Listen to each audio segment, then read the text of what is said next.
Я приветствую всех наших зрителей, слушателей. Перед тем, как начать наш разговор, я просил бы всех подписаться на этот канал, потому что это тот ресурс, который сегодня очень необходим, особенно для тех, кто проживает на территории России и Кавказа.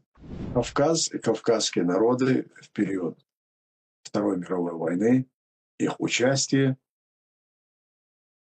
и то, как обошлись со многими из этих народов. Я хочу коснуться именно чеченцев и ингушей, потому что это было сделано в один день. Это тогда была одна республика. Вообще, что это такое сегодня или в прошлом?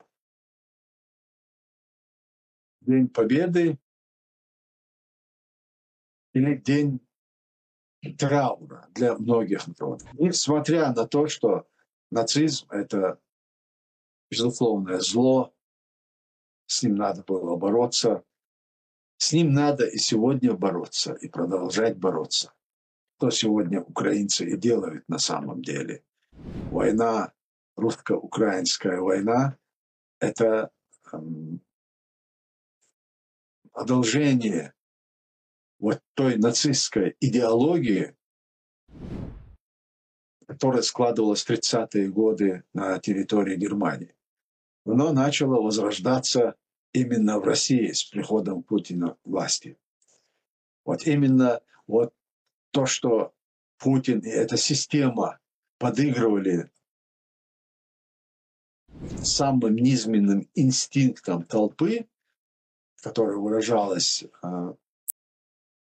попыткой доказать всему миру величие русского мира, но не что иное, как нацизм, который привел к сегодняшней кровопролитной войне в Европе, которая может перерасти, или даже уже можно назвать его Третьей мировой войной, потому что в эту войну вовлечены другие государства, третьи страны, о чем сегодня открыто нам говорят и Россия, и Северная Корея. Но я сейчас не об этом. Это мы к этой теме вернемся обязательно. Я скажу свое мнение по отношению к этому. А сегодня хотелось бы еще отметить и то, с чего мы начали. Начало Второй мировой войны. Кто стоял у истоков, кто готовил эту войну? Гитлер, Сталин. Советский Союз – это та же Россия, сегодняшняя Россия, которая правопреемником себя объявила, и Германия. В это время уже на Кавказе шли боевые действия. Чечня восстала против советского произвола, против чекизма.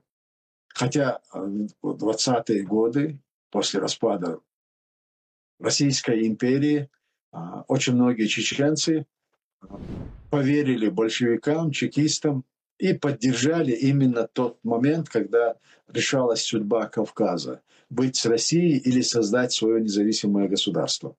То независимое государство, которое было создано коалицией или конфедеративная страна, созданная на Кавказе, которая называлась Конфедерация народов Кавказа, она была разрушена, и в последующем была создана на месте этой горской республики, была создана автономная республика, вместо независимой горской республики, как она называлась, хотя это было не название республики, там по-разному, Конфедерация народов Кавказа, конфедеративное государство. Но это было союзное государство народов Северного Кавказа, народов Кавказа, скажем так.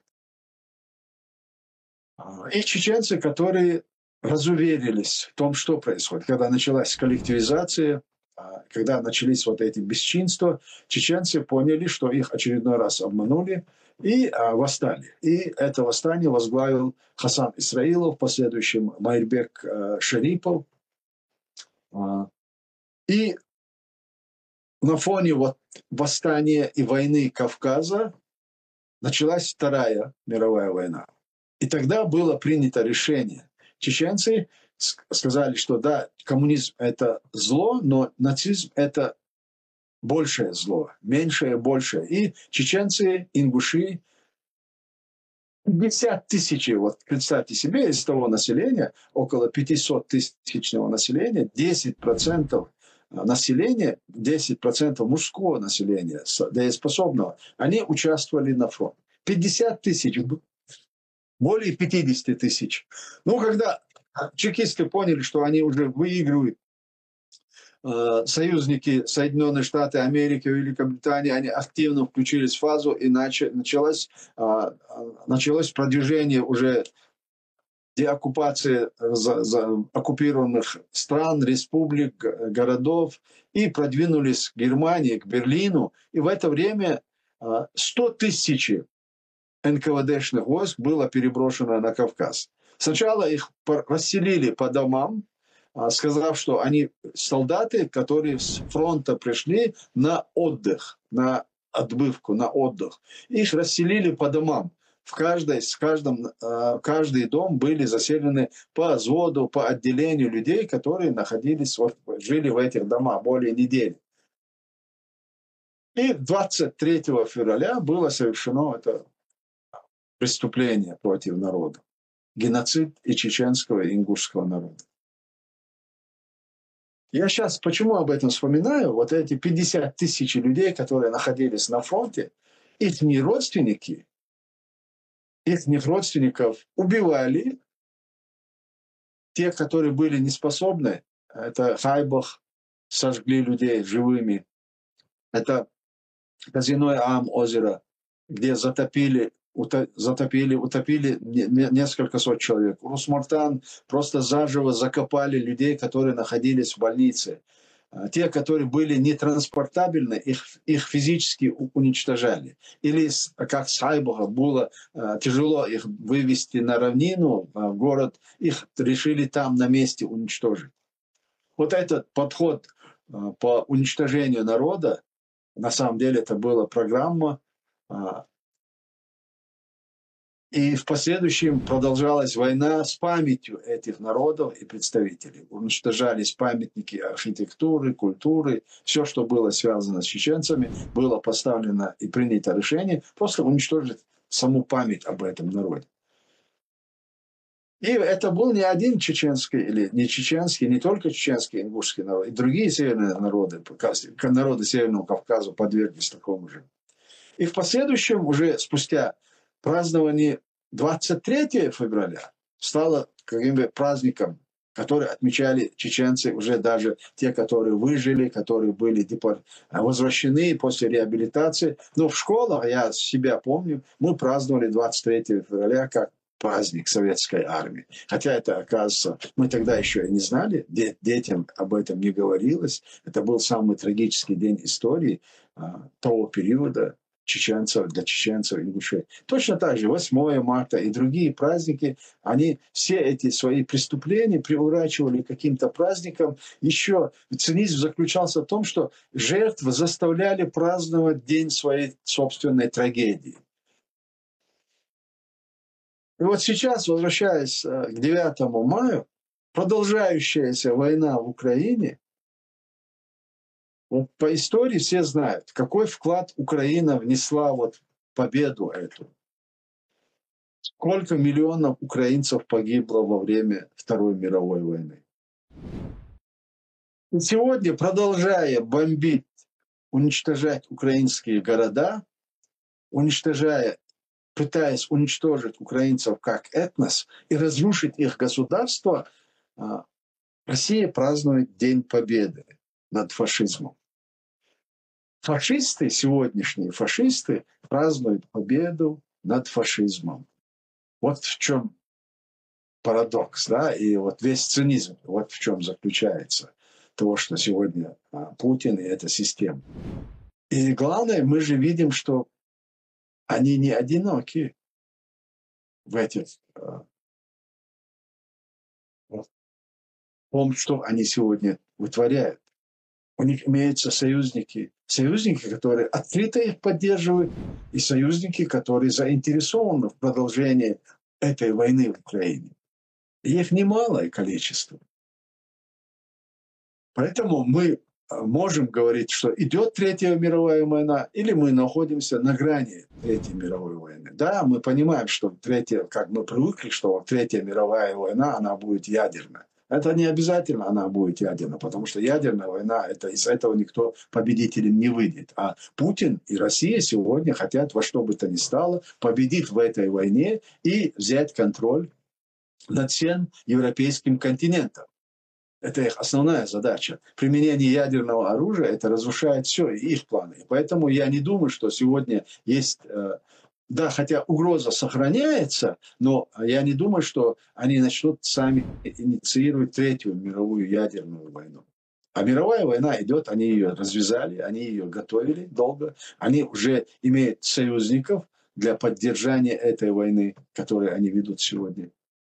И поэтому те процессы, которые мы сегодня наблюдаем в мире, которые происходят, в частности на европейском континенте, у русских есть такая пословица «нет худа без добра». Сегодня, так же, как и сторонники зла, на стороне зла собрались определенные страны, но и на стороне добра находятся, на этом континенте находятся европейские страны, которые осознали и осознают, в отличие от того, что происходило в 1994 году, когда начиналась Первая русско-чеченская война. Мир просто закрыл на это глаза, будучи уверенным в том, что вот проглотит Россия Чечню, и все стабилизируется. Даже Украина, Грузия и другие союзные республики, они тоже уверовали в то, что Молдавия считала, что вот решится вопрос с Чечней, Россия решит вопрос с Чечней, и в последующем уже можно будет, так как идеология и то, с чем выступала тогда Россия, внесли нашу страну, нашу республику собственную конституцию, которую они принимали в одностороннем порядке, как они сегодня сделали это с украинскими регионами. Да? Когда мы проводим параллели, и мы говорим, что методы, которые используются сегодня и в Украине, и в других регионах, они были отработаны в Чечне. Вплоть до этих нюансов. И политические, и пропагандистские, и чисто военные методы, они все отрабатывались на территории Чечни. И вот Молдовия, которая имела тогда уже к этому времени проблему с Приднестровьем, считали, что вот Россия закончит войну по объединению, по восстановлению территориальной целостности России, тогда можно будет говорить, начать процесс о восстановлении территориальной целостности Молдавии. Грузия также считала. Украина полностью была на стороне, считали, что чеченцы убивают славянских братьев и занимали пророссийскую позицию в этой войне. Да, были немногие, которые понимали, особенно в части Западной Украины, которые понимали, что происходит и что за война ведется в Чечне. Но в массе своем, в большинстве своем Украина официально занимала позицию России в этой войне. И вот таким образом они провели первый этап подготовки к началу русско-украинской войны. Первый этап. Второй этап – это война, которую развязал Путин уже.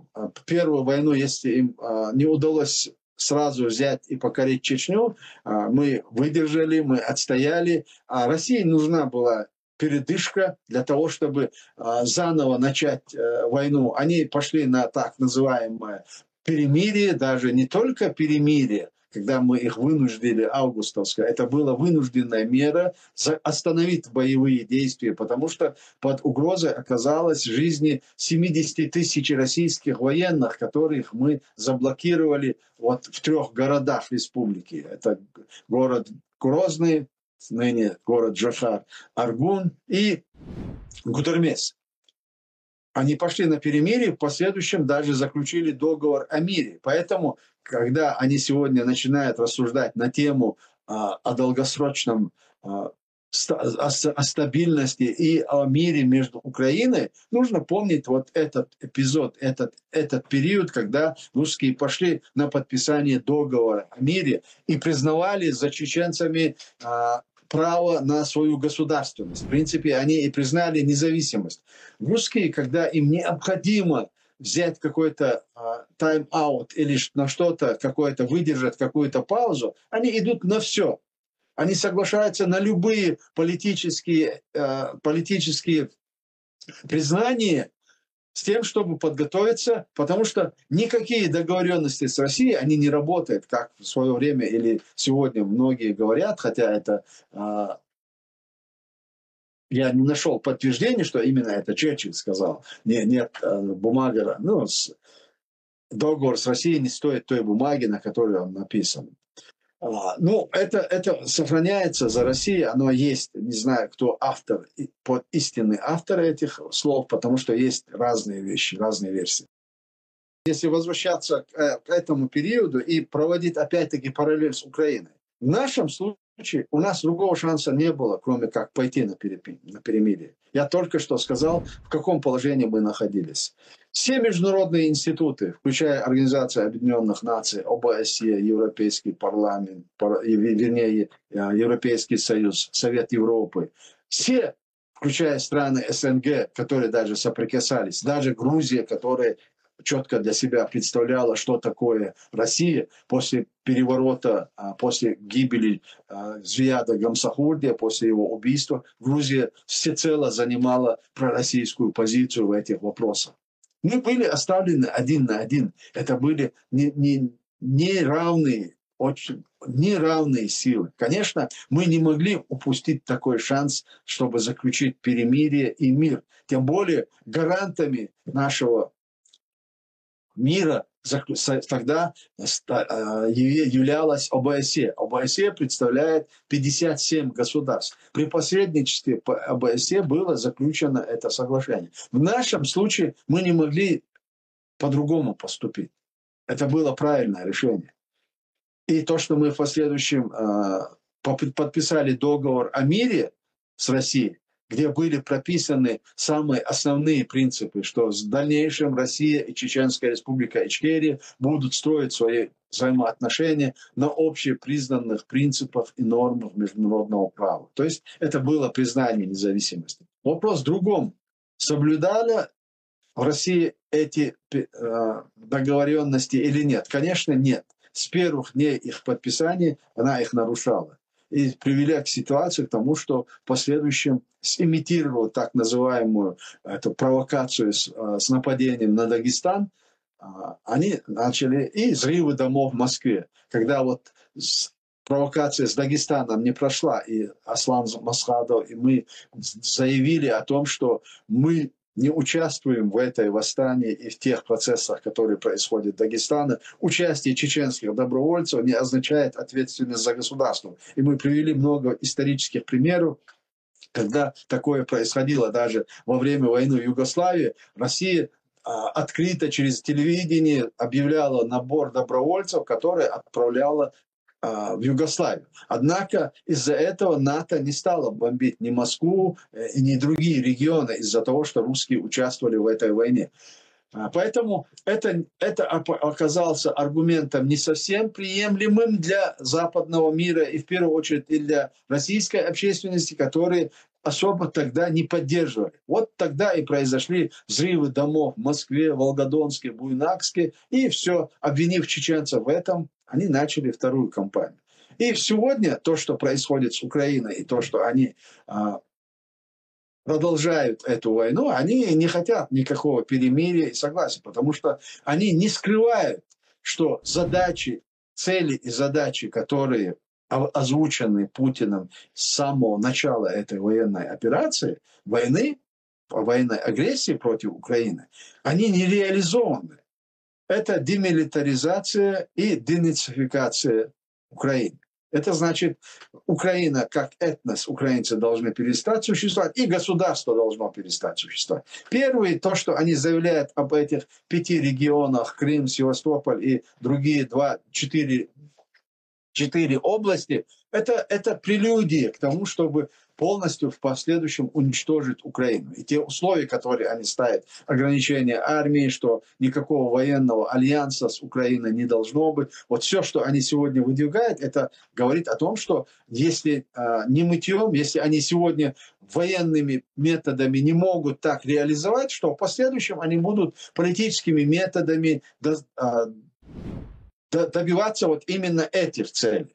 И вот в этой ситуации, имея сегодня такую мощную поддержку в мире, сегодня Европейский Союз осознал, что Россия и Путин представляют угрозу, являются проблемой не только украинского или чеченского народа, что Путин и сегодняшняя система управления, которой руководит Путин, они представляют угрозу для всего цивилизованного мира. И в первую очередь опасность, в опасной зоне находятся именно европейские страны. И поэтому они сегодня всецело поддерживают Украину и будут поддерживать. И в этой ситуации, конечно, никаких уступок в каких-то тех требованиях, которые они выдвигают сегодня, они не будут восприняты Украиной. Я это понимаю, потому что сегодня, хотя Соединенные Штаты Америки или Трамп называют эту войну бессмысленной, это не бессмысленная война. Это война за жизнь, за будущее украинцев, Украины и этого государства. И называть эту войну бессмысленной, это кощунственно. Но вместо того, чтобы обвинить страну-агрессора, которая развязала преступную войну, да, с российской стороны это преступная война, а с украинской стороны это война за жизнь и за будущее. Поэтому смысл в этой войне огромный. И, конечно, от исхода этой войны будет решаться вопрос всего международного сообщества, будущего всего цивилизованного мира. И поэтому, конечно, нельзя пытаться снизить роль украинцев, которые сегодня взяли на себя удар и на самом деле спасают человечество. Они сегодня войну ведут не только за себя и за свою свободу и независимость, но за будущее всего человечества. Поэтому, да, сегодня мир в большинстве своем осознали это и поддерживают Украину. И я уверен в том, что эта война закончится полным крахом и поражением Российской империи. Я с самого начала говорю о том, что это война, последняя война Российской империи. Это именно война Российской империи. Когда нам сегодня хорошие русские или либералы начинают доказывать и бегать по всему миру, по всем международным институтам, доказывая, что русские не хотят войны и что это путинская война, это не путинская война, это российская война. Но она должна стать последней. До тех пор, пока они не лишатся возможности называться самой большой страной, самым большим государством, самой большой нацией и самыми обладателями самых многих ресурсов на всем земном шаре, они таковыми будут оставаться и будут представлять угрозу. Но сегодня у мира появился реальный шанс избавиться от этой напасти, от этой имперской сегодня абсолютно неприемлемой для цивилизованного мира имперской идеологии, русизма. И это можно сделать только победив на поле боя. А для того, чтобы сегодня украинцы победили, и чтобы эта война завершилась разгромом российской агрессивной армии, необходима поддержка. И я уверен в том, что сегодняшние Соединенные Штаты, если даже они став заложниками собственных таких предвыборных лозунгов, которые они, и предвыборных обещаний, которые они дали, что за 24 часа закончат войну и настроятся, и они наладят отношения с Россией с тем, чтобы иметь с этой страной business as usual, но оно не будет работать. И самым главным противником того, чтобы это не произошло, является Путин и сегодняшняя Россия. Они не достигли своих целей, и поэтому они не готовы на мир и не готовы на то, чтобы наступила стратегическая стабильность. Да, они готовы к переговорам, Путину очень нужны эти переговоры. Но это не о мире с Украиной. Переговоры, их можно назвать чем угодно, но только не о мире и не о достижении мира. Поэтому, да, сегодня вот этот балаган, связанный под названием «переговоры с Россией», он должен закончиться. И я уверен, что он закончится. Они хотят провести этот парад и они хотят отмечать победу. На самом деле это подразумевается под предлогом победы над нацистами в 1945 году. Путин сегодня хочет этот парад использовать как триумф в войне против Украины. 100%. И вот почему он пошел сегодня на то, чтобы предложил перемирие на 3 дня. На 3 дня перемирия ему нужно, потому что он понимает, что если Украина не согласится на это, то этот парад или победа будет проходить под воздушными тревогами и сиреной, которые будут звучать. Сегодня Украина – это не Чеченская республика. С нами они поступали и делали все, что они хотели, абсолютно безнаказанно. Сегодня Украина может и наносит удары и по Москве, и по всей России. И, конечно же, если сегодня военное и политическое руководство Украины не пойдет вот на этот фарс, на перемирие и не позволит Путину отпраздновать в полной мере победу над Украиной сегодня, он именно хочет это так и преподнести, если ему это удастся. Он пригласит всех, кто сегодня поддерживает его в этой войне. Он на самом деле участие в этом параде иностранцев, это не участие в параде над нацизмом 45 лет, 80 лет назад. Это одобрение сегодняшней политики Путина, который ведет войну в Украине. И он хочет продемонстрировать это все, что он не один, что у него огромные возможности. И это должно психологически, на ментальном уровне ослабить украинцев, чтобы они потеряли надежду на то, что они сумеют отстоять. И это все происходит на фоне того, что Соединенные Штаты Америки то занимают абсолютно пророссийскую позицию, то заявляют о том, что они могут выйти из процесса и пусть сами по себе решают все вопросы. И вот на этой волне Путину, поставив под сомнение волю союзников Украины, продемонстрировать мавзолея, со стен этого мавзолея на фоне вот этой всей бравады, которую он хочет озвучить, показать, насколько он могуществен и сколько у него союзников. И, конечно, это у него не получится, потому что и он понимает, что это может произойти только в том случае, если Украина сегодня согласится вот на так называемый фарс с перемирием. И вот сейчас мы будем наблюдать за этим процессом позицию Соединенных Штатов Америки, Европейского Союза и других стран мира, которые, если они начнут призывать Украину к этим трехдневному перемирию, это будет означать, что они пошли на поводу у Путина. И мы сегодня находимся вот перед этой самой момент истины, да? Мы будем знать, кто на чьей стороне. Все, кто соберутся вокруг Путина в этот день, когда он будет праздновать пир во время чумы, да, продолжая войну в Украине, он будет говорить о какой-то победе над фашизмом, это будет означать, что фашисты бесчинствуют, что возродился фашизм именно там. И вот все, кто соберутся вокруг Путина, они и будут сторонниками вот этой новой возрождающейся фашистской идеологии, которая противоречит всем принципам и нормам существующего мирового порядка. Я думаю, что если то, о чем мы говорим, и есть это понимание, а это понимание, на мой взгляд, есть, я не хочу сегодня быть как бы рупором вот того, что может. Я хочу вот решение полетят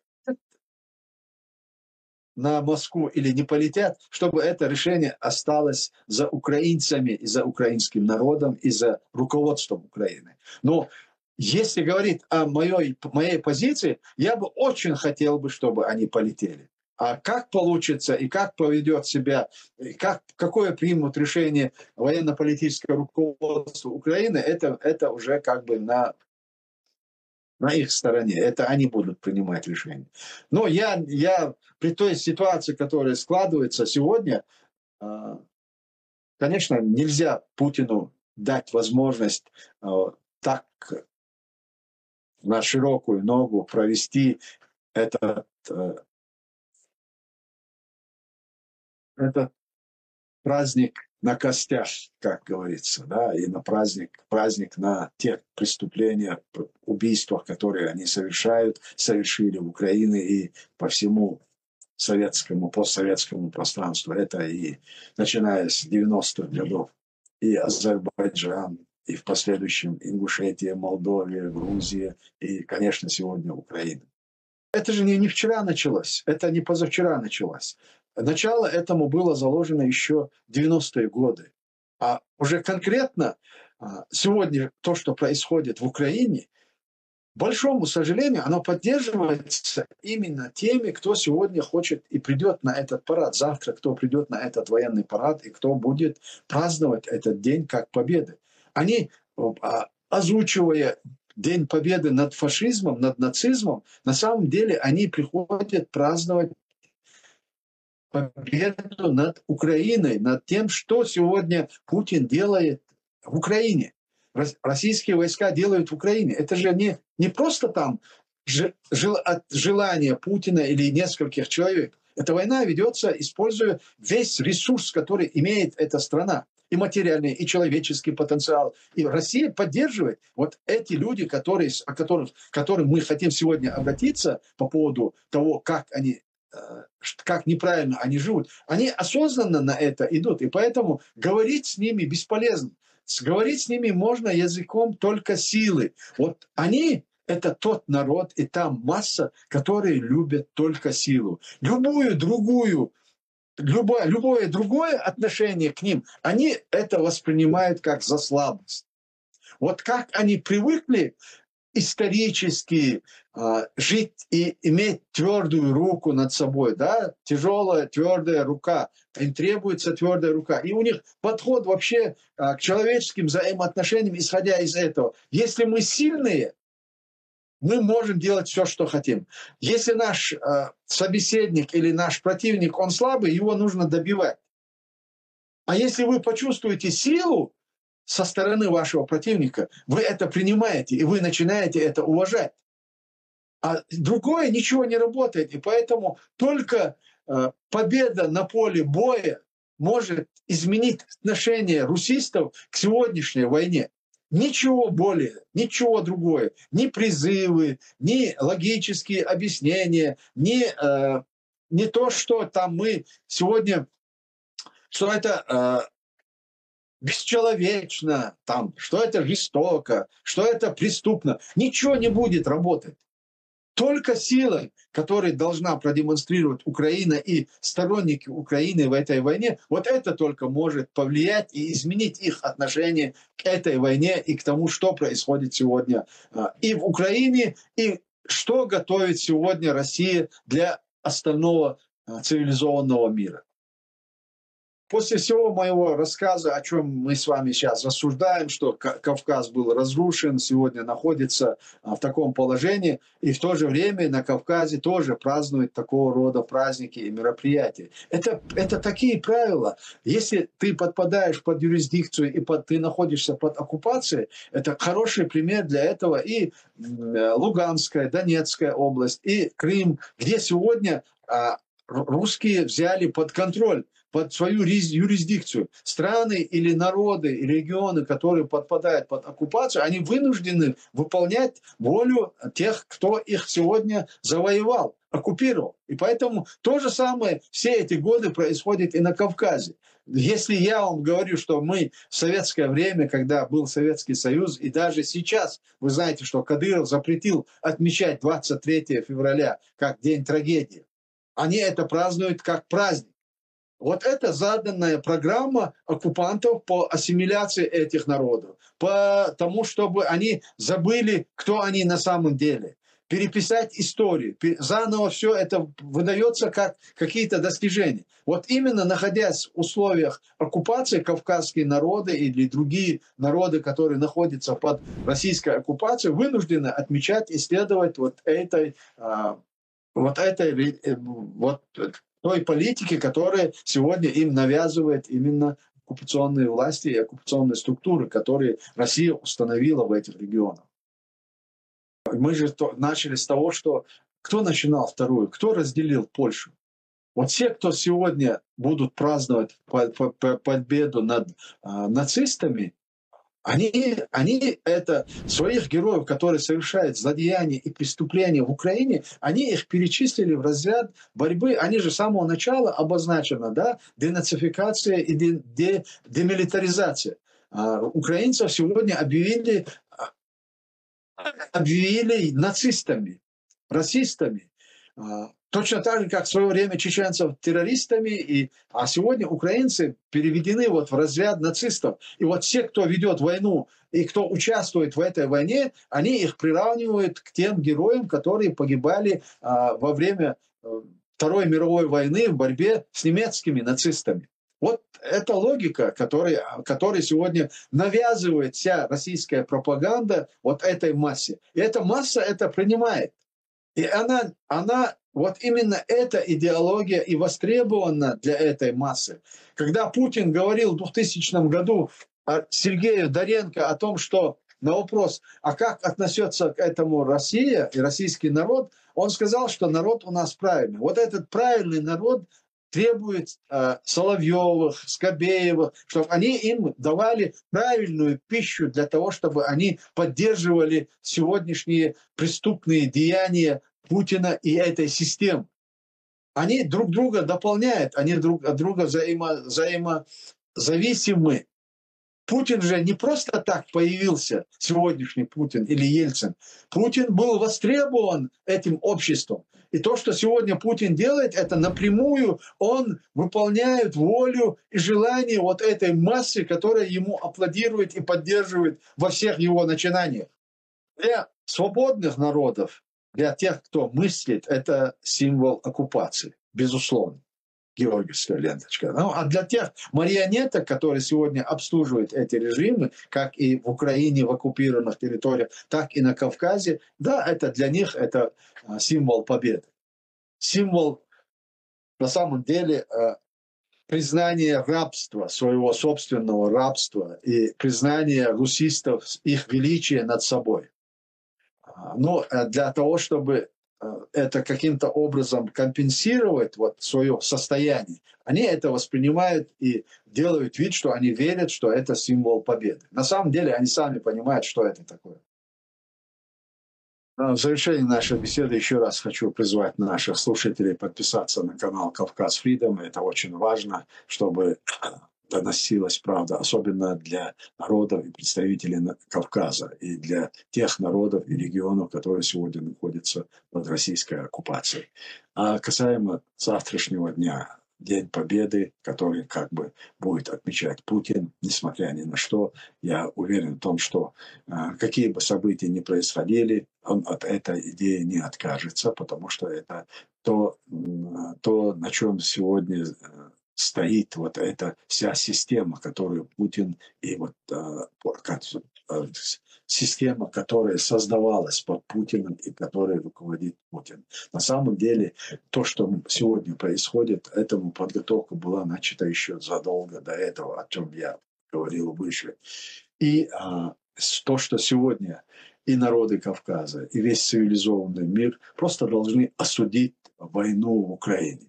Это мы, не посягая на святость и на победу над фашизмом в 1945 году. Да, это была реальная угроза, которая исходила. Мы знаем и Холокост, и мы знаем все те злодеяния, которые совершались вот в период Второй мировой войны. Но не посягая на святость и на героизм тех, кто дали свои жизни в борьбе с нацизмом, сегодня мы можем открыто говорить и заявлять о том, что то, что сегодня делает Россия, то это возрождение нацизма, что это, что это абсолютно без прикрытия неофашизм. И подтверждением этому являются те преступления и злодеяния, которые были совершены и в Чеченской Республике, в последующем в Грузии, сегодня в Украине то, что происходит, которые признаны всем миром как военные преступления, как военные злодеяния.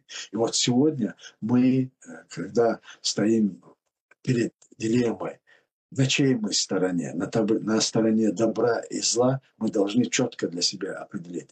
Участие в завтрашнем в этом балагане, который называется Парад Победы, это будет означать участие и быть на стороне зла. И если мы даже просто не воспринимаем, и мы будем не воспринимать это и не участвовать в этом, это уже быть на стороне добра. Поэтому я уверен в том, что как бы завтрашний день не закончился, война не закончится победой нацизма. Да, парад может пройти, парад может завтра, он может провести Путин, но в конечном итоге нацизм и фашизм должен быть побежден. И я уверен в том, что сегодня цивилизованный мир осознал и дает правильную правовую оценку тому, что происходит сегодня в Украине. Какая война ведется? Война за освобождение русскоязычного населения или же за покорение украинского народа? Это, безусловно, война за покорение и уничтожение украинцев как этноса, с тем, чтобы возродилась Российская империя с их фашистующей идеологией, с русизмом. И весь мир должен просто противостоять этому. И я уверен, что мы победим и мы одолеем эту химеру, которая сегодня, и эту угрозу, которая нависла не только над украинцами и над кавказскими народами, а над всем миром. Всем миром мы и должны отстоять свое право на жизнь и на человеческое отношение, взаимоотношения во всем мире, чтобы цивилизация не была уничтожена вот сегодняшним убогим русизмом и этими пропагандистами, которых сегодня воодушевляет именно сама идеология русизма. Возрождение империи – это и есть возрождение русизма и нацизма. Я думаю, что вот противодействовать этому и не соглашаться с этим – это долг каждого порядочного человека.